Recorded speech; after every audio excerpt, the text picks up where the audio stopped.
The middle round picks of your dynasty startup are going to be a blend of ascending young talents and aging veterans. And today, Jeff Bell and I, we decided to look through Keep Trade Cut, looking at players ranked between number 61 and 151, your mid round picks, trying to find the best values here. And Jeff, you started off this draft today. Talk to the audience a little bit about how we did this, kind of the methodology behind here, and the pick that you made to start this off. Yeah, I do think that the mid round is interesting because it's really when you're choosing the direction of your team, whether the young players in that tier, there's a reason why they're not in that early tier. They've got some questions around them, or they've got some situations that they're dealing with. Or do you want to take those veterans that are sitting there and try to go for a win now build? And so that's kind of where those middle gets interesting. But just like the early round, we are building out a team of our favorite values between picks number 61 and 120 on Keep Trade Cut. That's what we used for the Keep Trade Cut values there, and kind of looking at those areas. We're each picking one quarterback, one running back, one wide receiver, and one tight end. And so as you can figure out the game theory on it, if I were to take a wide receiver with my first pick, Dave doesn't need to take a wide receiver with his next pick, because that would allow me to kind of gain the advantage there. So And if I you did. watch or listen to our last episode, I was not aware of the rules, and I really botched that one. So now I'm locked in, Jeff. I'm ready, man. I know what we're doing this time around.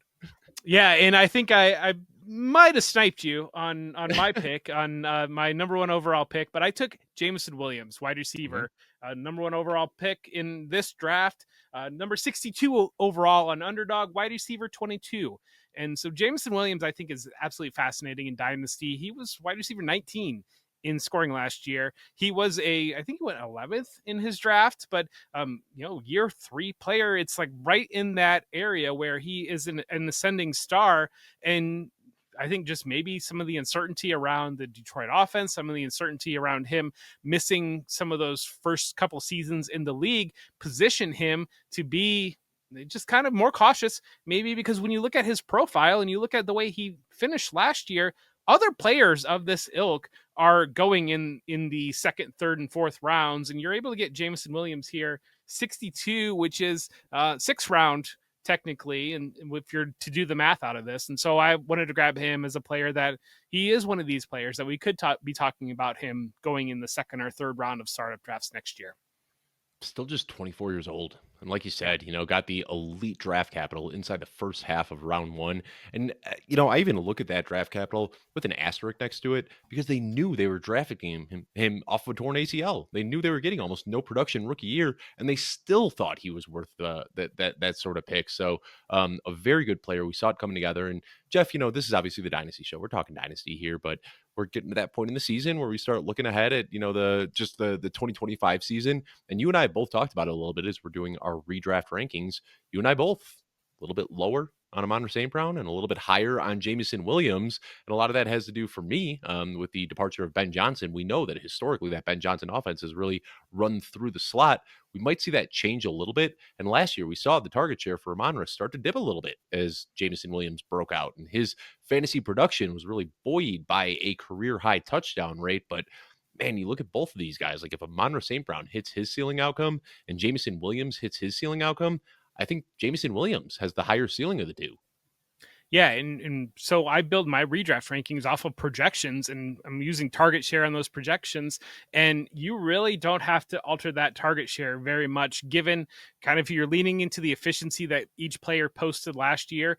That target share doesn't take a lot of altering before Jameson Williams jumps Amon-Ra St. Brown in fantasy points. And so that's where I love the value on being able to get Jameson Williams. I think once you get past pick 60, really kind of, it's almost a falling off point, I think, for me, of Jameson Williams, where the guys that I'm seeing going kind of after him in that later sixth, seventh round doesn't really feel all that different from like the ninth round to 10th round, I think, sometimes in startups. And with how many startups we have been doing, I will say this kind of feels like the sweet spot of drafts. I have been trading a lot, trading back to get into round 7 and 8 and trading up to get into round 7 and 8 because I want a lot of picks there because you have a lot of these as you open up the show talking about like question marks. Like, is Jameson Williams an absolute smash pick? No. And that's why he's valued a little bit later in drafts, but the ceiling is so high for him. And some of the other guys that we'll talk about throughout this show also have some question marks there, but could be league tilting guys if they break in the right direction. So Jeff, had we done this show last week when I was kind of unaware of the rules, I'd have taken a wide receiver here, but I didn't take a wide receiver here. I took a quarterback here, a guy that probably isn't going to surprise a whole lot of people, Justin Fields right now, getting drafted 86 off the board as the QB 24. Still a very young player. It feels like he has been around the block now, already on his third team, but he still just turned 26 years old a couple of months ago.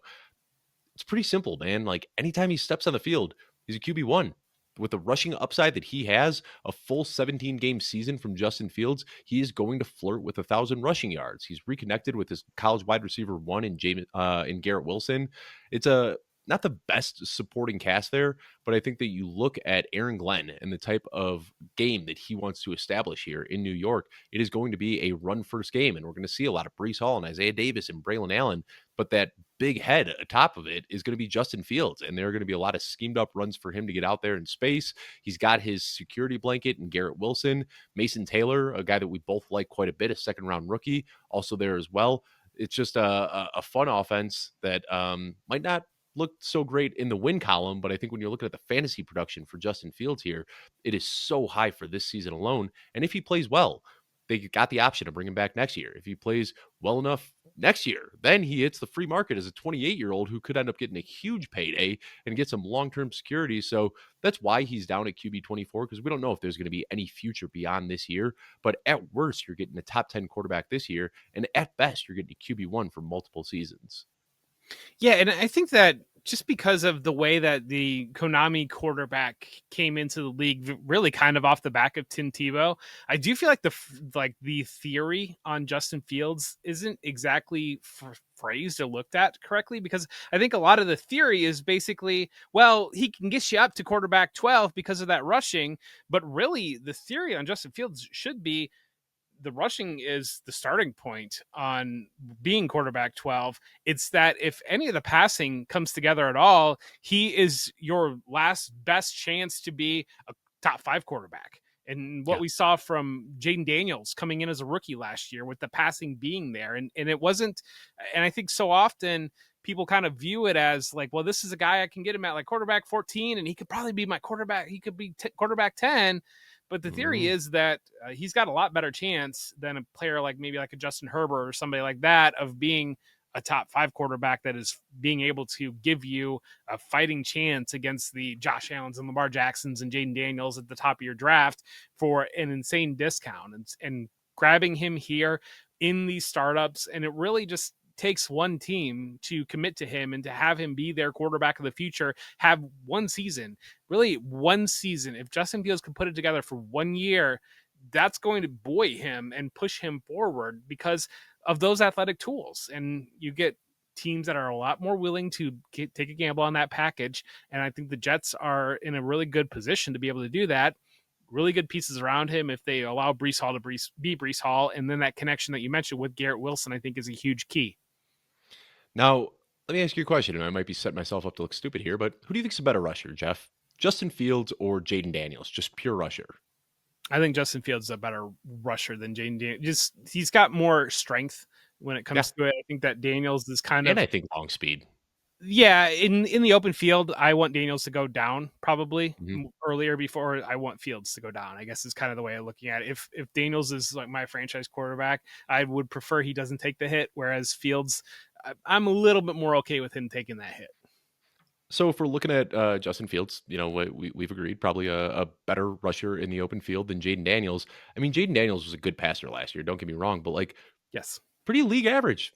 3,500 yards, 25 touchdowns. That is very attainable for Justin Fields if he gets a full 17 games under his belt. So I think you're dead on here. I mean, everybody talks about the ceiling you get from rushing quarterbacks. What they don't talk about is the floor. I mean, we saw last year, Jalen Hurts wasn't throwing the ball at all and still gave us the top 6 seasons. So if we're getting that sort of rushing output from Justin Fields with just league average passing on top of it, we're looking at a top 5 outcome here. So had to take Justin Fields as my first pick because I had a feeling if I didn't, you were probably going to take him with the next one, Jeff. But talk to me about your next favorite mid-round value here.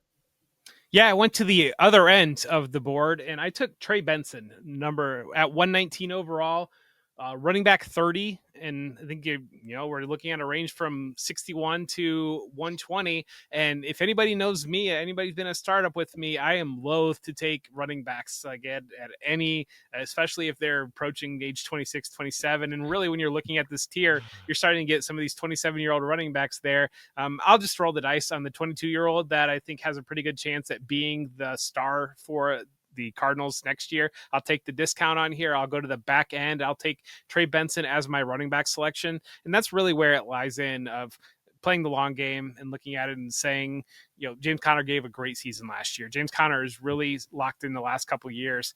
At some point, one would think that Trey Benson is going to take over that backfield. James Conner is going to retire, slow down, the things that happen to older running backs, and then allow Trey Benson. And I mean, it's a risk. It's definitely a risk. And there's a reason why Trey Benson's available at 119 overall and not available at 59 overall, because there is risk involved in that. There's a chance that maybe he's just not very good, and maybe they go into the draft and grab another player. Maybe by the time he's actually has that job, he's almost into free agency and we never really get to see it. But at the same time, maybe there's a chance that he takes that job over sooner rather than later, and you're locking in a player that will likely be, again, a top 50 option. And really, when I'm looking at building through a startup, I am of the opinion of I want to take the running back 30 that I believe can be the running back 15, as opposed to the veteran running back 25 that I'm hoping still is the running back 25. Yeah, Trey Benson is a great pick here. And spoiler for anybody who also watches the Football Guys fantasy football show, we're talking about breakout players tomorrow with Alfredo Brown, and Trey Benson is a guy that I'm going to be talking about there. We saw it last year, talked about it a few times on this show, I think already, but just a tale of two seasons for Trey Benson where he looked terrible to start the year. And then they basically put him on a timeout for a few weeks. And they said, you're not going to get some touches. And when he came back, he was running like the player he was in college, where he was using his physicality. He was hitting the hole hard. He was accelerating through defenders. And that's what I want to see. And that's the type of player he should be playing like. And I think that being behind a guy like James Conner helps get him to his best potential. So Trey Benson, still just 22 years old, a day 3 pick, a really fun player that looks like his turn could be up sooner rather than later as James Conner gets another year older. Yeah. And we've talked about year 2 running backs on this show before, but really, I think it's so fascinating because like a guy like Will Shipley probably illustrates the point a little bit more. But we saw Will Shipley in flashes. We saw him in the NFC Championship game break off a long run. Granted, the Commanders had basically given up by that point, but it's always fascinating to me because you'll have these guys like a Trey Benson or a Will Shipley that we've got a lot of clarity around where they stand right now, but they're still looking pretty good in spurts and flashes. But then people will just take like the unknown rookie that, maybe he doesn't even make the team, or maybe he does this in these startups, and they'll just leave these second year running backs that have shown some success and we know what they are. They'll just leave them alone, and situations change quickly. In the NFL, it's the not for long league, and especially at the running back position, situations change at the running back position. And I think that is like the biggest lesson that I have learned in Dynasty is just to simply bet on talent. Like through all of the years that I've been playing Dynasty, we get so bogged down with looking at, this situation and all this, and things change so quickly. Like, I don't even want to talk about the possibilities of what could happen to James Conner, or a trade, or a quarterback change, or a coaching change. But anything you think that going more than a few weeks out ahead is probably going to end up being wrong anyways. Just bet on talent. Trey Benson, a very talented player, and sometimes it's just as simple as that. All right, Jeff, back over to me. TJ Hockenson. I was actually shocked when we were looking at Keep Trade Cut here that TJ Hockenson is the tight end 7, going 84th overall on Keep Trade Cut. 4 straight years as a per game top 5 tight end. I mean, we saw this guy. He was emerging. He was the Dynasty consensus tight end 1 for a handful of years there. And then he tore his ACL, and everybody just seemingly forgot that he is good at football. For me, it just comes down to Kevin O'Connell. I really have a lot of faith in the system that he has built there. I had some question marks about JJ McCarthy, but after seeing the way that he was able to resuscitate Sam, I almost wanted to say Dan Arnold, Sam Darnold, after the way that he resuscitated him last year. Dan Arnold, yeah, I haven't said that name in a long time. But yeah, I just have faith in this Minnesota system. 2 years removed from the injury now by the time this season starts. Still 28, when theoretically should be the start of the prime years for tight ends. This is something we talked about doing our tight end show recently. David Njoku, Evan Ingram, we see a lot of these guys breaking out at age 28. TJ Hockenson already broke out and could have his best years ahead of him. So right now, where he's getting drafted at tight end 7, I think is just way, way, way too low. Jeff, in my dynasty rankings, I've got him at tight end 4. I don't know where you've got him ranked, but I have him significantly higher than the consensus appears to value TJ Hockenson. If I were a professional in the show, I would actually have my dynasty rankings up when we do the show, so I could be able to have these conversations quickly and be able to see where I do have TJ Hockenson ranked in my dynasty rankings. Being a professional is overrated. You can just deal with all that while we both just filibuster and talk about whatever. And yeah, but make sure to go to. I do have updated dynasty rankings on footballguys.com, so make sure to check those out. And I actually do have TJ Hockenson as my tight end 7, so I am right there sitting with consensus. So apparently don't agree at all, and I still got George Kittle above him, and then the Colston Loveland, Tyler Warren, it could be anything. It could be a boat, or it could be TJ Hockenson, rookies coming in here, and so I've got those guys above him, and that's kind of where I end up down there. So I hear you, but I think our biggest difference probably at tight end when it comes to dynasty is Sam Laporta, because I'm a little bit more of a Sam Laporta down at tight end 6. Yeah. You don't agree with me on this one. That's fine, Jeff. We don't agree on everything. I think TJ Hockenson is a good value at tight end 7. And I think he's a good value where you got him. It's one of those that, like I said, when you're looking at this tier of players, it starts to thin out a little bit. And you're exactly right that he has returned multiple top 5 tight end seasons. He still is right in the meat of his prime. And so I think that I don't have a problem. And I think this is a good selection here because the tight ends that we're dealing with in this tier, it's a little bit iffy where you want to go because, yeah, again, while I have Colston Loveland and Tyler Warren ranked above TJ Hockenson, I don't think they're multiple rounds above TJ Hockenson until I can actually see it. Whereas to make that commitment in a startup draft, that is what you're committing to. And I also think that if you're looking at over the next 2 years, I would guess that TJ Hockenson is probably outscoring Colston Loveland and Tyler Warren over the next 2 years. You're obviously getting extra longevity when you get these younger guys. Colston Loveland, 22 years old, Tyler Warren, 23 years old. But what you're giving up in longevity, you might be giving up in short-term production. So again, we talk about it all the time. It's so hard to do like linear dynasty rankings because there's so many factors that go into it. But TJ Hockenson, I still see 5+ years of productivity ahead of him. And I think the big question mark and the reason he has fallen the way he does or has, can he return to the guy he was pre-ACL injury? And we'll hope to answer that question this year. Jeff, who's the next guy you have? The next guy that I have is a quarterback. I am rolling the dice here, and I'm going with Jaylen Milo at 116 overall, quarterback 27. And really looking at it, I kind of ran down the list and I kind of looked at once I got past pick 100. To me, Jaylen Milo arguably maybe is the only guy, but is definitely probably the best chance to be a player that in a year he could be a first or second round startup pick because of his skill set, because of the position that he plays, because of what he can do in terms of fantasy points. I mean, he's not Lamar Jackson, and there's a far cry from saying that he's Lamar Jackson, but you can also see an opportunity where Seattle has built a power run team around this that allow him to comfortably step in there. Jackson Smith-Njigba gives him a number 1 wide receiver that he can grow with and rely on. And he's got a skill set, just like we talked about with Justin Fields, that can lead to a lot of fantasy points. And so getting him at 116, I love that value to be able to get Jaylen Milo. And really, I mean, as you're looking and kind of, he almost gets forgotten about a little bit as you're going into the startup draft sometimes. And so not a draft with me. I'm not forgetting about him. Yeah, I'm trying to take him every chance I can.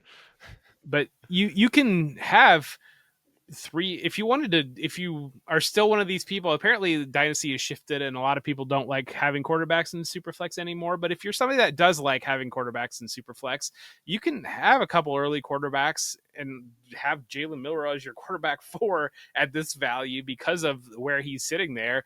And should that hit, you've got an awesome trade piece at one of whatever quarterback you have on your roster, or you could just have two quarterbacks, and maybe you go with Milrow, maybe you go with Aaron Rodgers a little bit later, something like that, where piece it together with a veteran, a Matthew Stafford, and I'll take my chances on Milrow developing and being that piece. And so I think that it opens up a lot in terms of team building. But as you're sitting there at 116 overall, you just don't really have. I mean, you can go with Trey Benson or you can go with Jaylen Milrow. And if you're playing in Superflex, I mean, as much as I just said nice things about Trey Benson, Jaylen Milrow has a higher ceiling in Superflex. And when I just recently did my article where I kind of group players together in the dynasty landscape, I have this bucket of players that I call the arbitrage Justin Fields bucket. And it is Jalen Milrow, Anthony Richardson, Malik Willis, and Joe Milton. Now, you don't know if you're getting no starts from these guys ever. Maybe they stumble into a job for a full season. Maybe Sam Darnold has to miss a week because he gets mono again, and Jalen Milrow gets to step in and he gives you a QB 1 week. You don't know what you're getting for these guys, but I want these guys on my bench because the upside is so high, whether it's for a single week spot start or whether you stumble into a full season of production. So, yeah, I am completely with you on Jalen Milrow. And the reports out of Seattle, I mean, granted, like it's not training camp yet. It's OTAs and mini camp, but it's kind of interesting because we hear Kubiak and McDaniel keep kind of saying, or McDonald keep kind of saying that Sam Darnold is a guy, and they like what they see from the guy from Sam Darnold.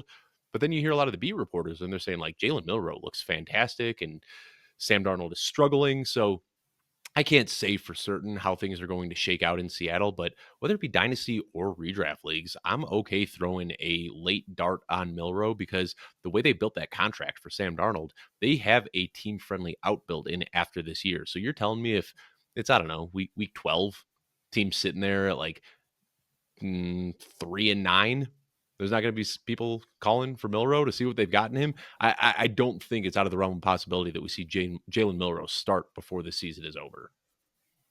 So I will say the Michael Sean Duggar from The Athletic. I Yeah, was reading some of his stuff this weekend about him covering Seahawks camp, and he talked about and people have made the comparison to the Russell Wilson rookie year when they had of Matt course. Flynn, I and made that on the live he stream, like while we were as soon as the pick was made. Yeah, yeah, but he kind of undressed it and basically said while Flynn was signed for a pretty aggressive deal in free agency, it's nowhere near the amount of money that Sam Darnold was signed for. And when that camp happened with Russell Wilson there, Pete Carroll was very open about this is a wide open competition.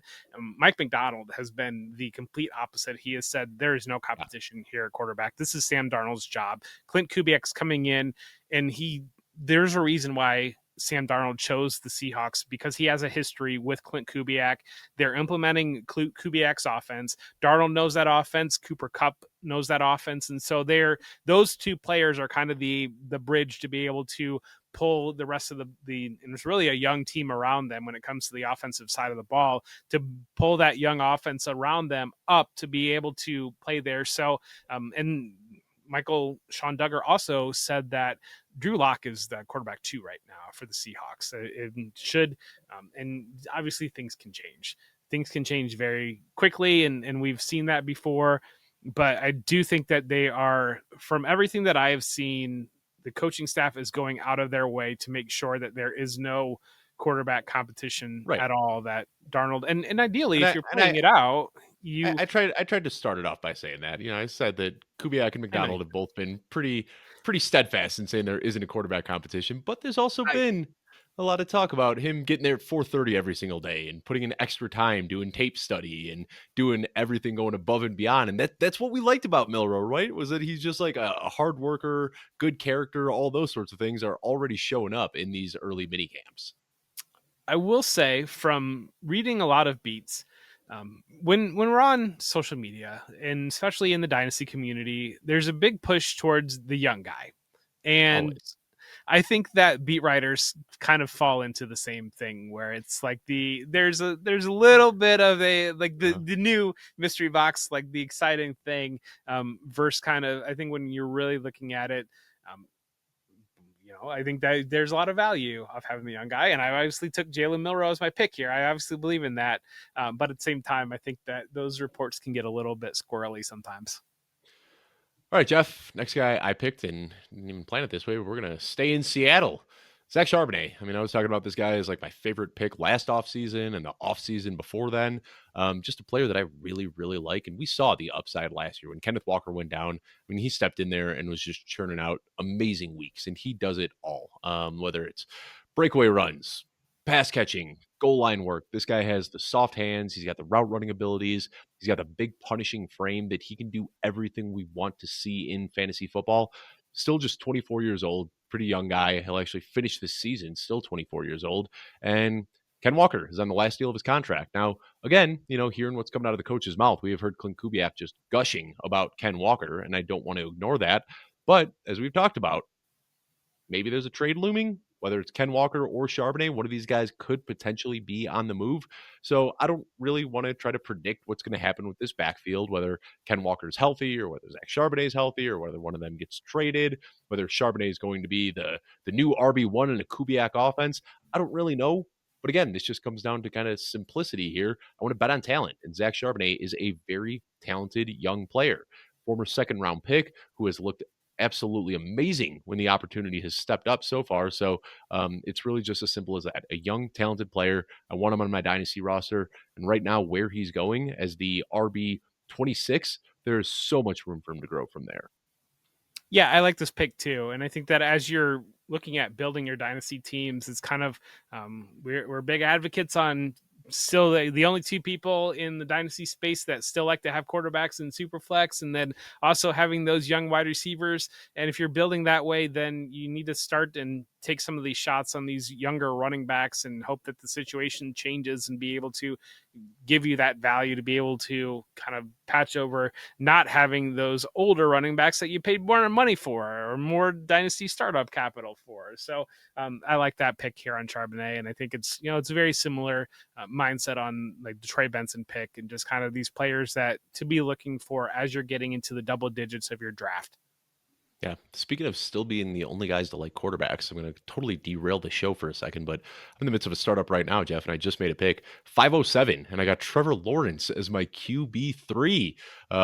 Yeah, it's just we've seen that a lot this offseason where people are just shying away from quarterbacks, and I will just happily keep drafting them all. All right, Jeff, let's go on to your Do you, next pick. And do you want my yeah, theory on why this is? Because it's yeah, all yeah. Caleb Williams. It's all You Caleb think, yeah, Williams. yeah. I think it's all People paid Caleb up for Williams him. because people tanked for like 2 seasons for Caleb Williams, and then he came like he didn't light the world on fire. I think that had Caleb Williams delivered in the ways that everybody expected to, I think that you would see a dramatically different landscape when it comes to quarterbacks. Can I take it a step further? I think it was Trevor Lawrence kind of started the fire, and now it's Yeah, just blazing after Caleb Williams. Two guys billed as generational talents. And Jeff, you wouldn't believe it, on this team that I just mentioned, I have Caleb Williams and Trevor Lawrence, both of of them. course you So do. I absolutely yeah, believe that. Well, and I remember, I mean, when Kenny Pickett was the quarterback that went in the first in his draft, yeah, there were a lot yeah. of belief about insulated value of Kenny Pickett being a first round pick, and the Steelers lit that insulated value on fire pretty quickly. So, yeah, that's that all those things are factors on why this kind of shift has happened and more depth at the position, maybe arguably than ever. And you only really need 24 in your league starting, and so you can get to quarterback 20 and still feel kind of pretty good. So I get it, but Oh, at the same time, I'm an old man and I'm going to yell at the cloud while I do that. So come for the mid-round pick values and stay for the little tangent on what the heck is going on with quarterback values in super flex leagues. Jeff, bring us back to your next pick. Last one here, I believe, right? if you're playing the Dave and Jeff drinking game, you are winning this episode because we've got Justin Fields, check. We've mentioned Caleb Williams for no reason at all, check. We've got Ohio State wide receiver Jameson Williams, check. Mm-hmm. You got a tangent that had nothing to do with anything, check. And then I'm going to throw it out a Buffalo Bill here with my pick, and that's another one that take another drink here. Dalton Concade at 115 overall, tight end 10 is going to round out my team, and really I think when you're looking at Concade, 115 overall, tight end 10. I mean, you're looking at a player that you won in the first round of the draft. He's playing with Josh Allen. We know the offensive environment he's there in. Joe Brady's offense really spreads the ball out. I mean, there is a non-zero chance that Dalton Concade leads the Buffalo Bills on a Josh Allen team in targets this year, even with a healthy Khalil Shakir. And so I think that kind of just taking a chance there at 115, tight end 10 overall.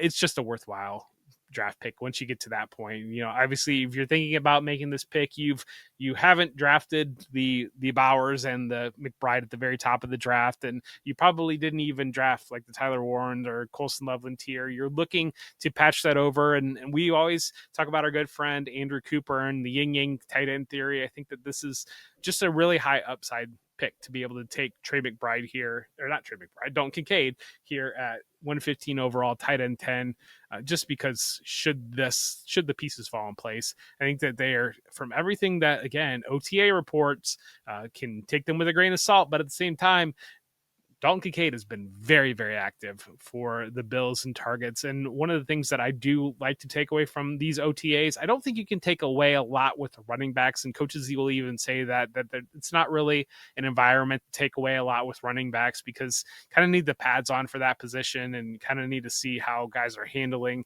the actual speed, reading, making those reads or whatnot. You can know who's getting targets from the number one quarterback and who's running with the number one offense right now, because this is really just kind of shells and implementing your passing offense. And Dalton Concade, a lot of targets in OTA, and there's been a lot of talk about we got to get Dalton Concade rolling. I think that it's the kind of pushed too far in one direction now, and it's worth grabbing that piece and moving and realizing the upside that could be there. He also played almost all of last year on a knee injury. Like, he was Yep. banged up. He was not himself. And Jeff, I know you're very plugged into the Bills beat, of course. Like, every single report that you read, regardless of who wrote it, everybody's just gushing about Dalton Kincaid, that he has showed up to camp bigger and stronger and faster and healthier. And they are just talking about all the coaches saying that they need to make him a focal point of the offense. And yeah, I'm completely with you. Great value. I've drafted quite a bit. It's fun. We've done so many startups recently because of these listener leagues and then some other ones that we've done, that I can, put my money where my mouth is. And I've been drafting quite a bit of Dalton Kincaid as well, just for all the reasons you said. First round pick, playing with Josh Allen on a team with a wide open wide receiver room. I mean, the path to him, yeah, I'm not saying this in a hyperbolic sense, like being the next Josh or Travis Kelce type of player, where he is tied to a superstar quarterback as the number one pass catching option on a good offense. That is in the range of outcomes for Dalton Kincaid. And this is another one where very promising rookie season. We were putting him in the top tier of tight ends in Dynasty rankings after his rookie year. And then one injury plagued season that ended with a terrible drop. And now we've just said, Dalton Kincaid sucks. I can't get there. I'm still very much in on Dalton Kincaid. Yeah, and I think when you really look at the year that Kincaid had last year, and then the way that it ended, a person is going to go one of two directions, and somebody can spiral off that, and it's just done. And they're, or somebody can take the reset, take away, and come back bigger, stronger, faster, and say, these are the areas I failed in, and this is where I'm not going to fail again. And I think that that's what, from all the reports, seems to be the direction that Dalton Kincaid has taken. Well, if you're playing the Dave and Jeff drinking game at home, as Jeff alluded to, get prepared to drink again, because Dave's about to talk about Ricky Pearsall, and I have not stopped talking about this guy this offseason. I mean, it's a pretty simple case to like Ricky Pearsall. First of all, getting drafted right now, 82nd overall as the wide receiver 33. We saw the upside last year at the end of the year. Go back and watch that game with the Lions where he was just the guy. They were doing everything: jet sweeps, screens, slants, downfield balls, contested catches, letting him make plays in the end zone. I mean, this guy has a very versatile skill set. Brandon Ayuk, coming off of the ACL, looks like he probably isn't going to be ready to start the year. We're hearing some murmurs that he might actually start the season on PUP. Deebo Samuel is now out of the picture. That leaves Juwan Jennings and Ricky Pearsall as the two standing wide receivers in this offense. And Juwan Jennings, I don't want to take away from him, a very good player. He does everything that is asked of him, but kind of similar to the Amon St. Brown, Jameson Williams discussion we had earlier. Both of these guys are going to hit their high-end range of outcomes. Ricky Pearsall is the one that can be a top 5, a top 10 receiver. And I look at what he did last year, and I've heard people, Jeff, this isn't a joke. We've seen it on Twitter. People are saying Ricky Pearsall is bad at football and that he sucks because they're looking at the statistics he put up last year while ignoring the context that he got shot in the chest in the preseason. The fact that he was able to take a single snap last year was a miracle in itself. The fact that he was able to establish himself as one of the most important pieces on one of the league's best offenses by the end of the year, mind-blowing stuff. I mean, Ricky Pearsall is basically a superhero out here playing football, and for whatever reason, people look at the numbers last year and just throw all the context out the window and say, well, he didn't hit the benchmarks I want to see as a rookie, so we're going to push him down in dynasty rankings, and that is wild to me. Ricky Pearsall is a guy that I want to get on as many dynasty rosters as I possibly can, a young first-round pick who has the opportunity to be the wide receiver one for Kyle Shanahan. This was an easy one, and I was happy you picked a wide receiver because I said, now I can sit on Ricky Pearsall until the very end of this draft, who was really the guy I wanted to take first overall.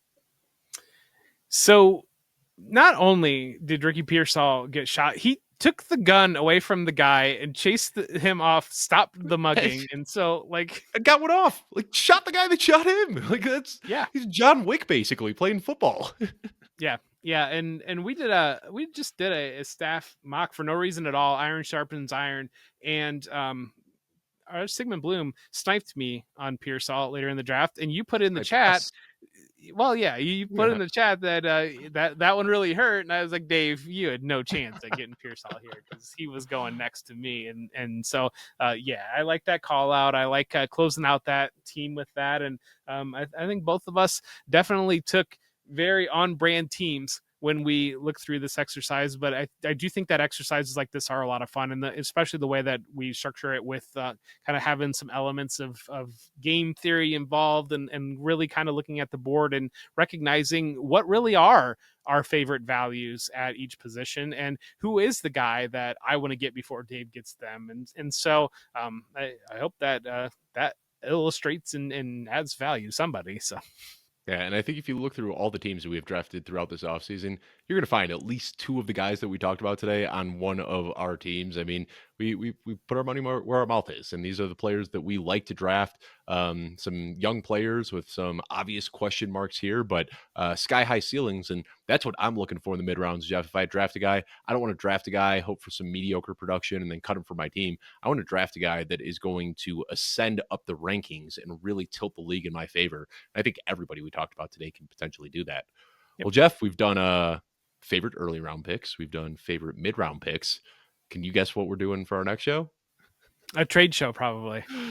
I think we're going to do favorite late round picks just to put a close on this mini series. And also want to remind everybody, if you're watching this on YouTube, we were gone for a couple of weeks. If you go over to Apple, Spotify, I don't know the other platforms, wherever you listen to podcasts, we did a audio only series that I really recommend. It was a lot of fun. We went through division by division. I think we've figured it out, Jeff. It was around 11 hours of content, I want to say. But, throw it on 1.5 speed on a boring workday, and you can rip through that whole series at once. We talk about every fantasy relevant player on every single team, division by division, team by team, positional group by positional group, and player by player. We get really granular there. So highly recommend checking that out if you've got some free time. But on that note, we will be back with late round picks later this week. I want to thank y'all so much for tuning in, and we will see you soon.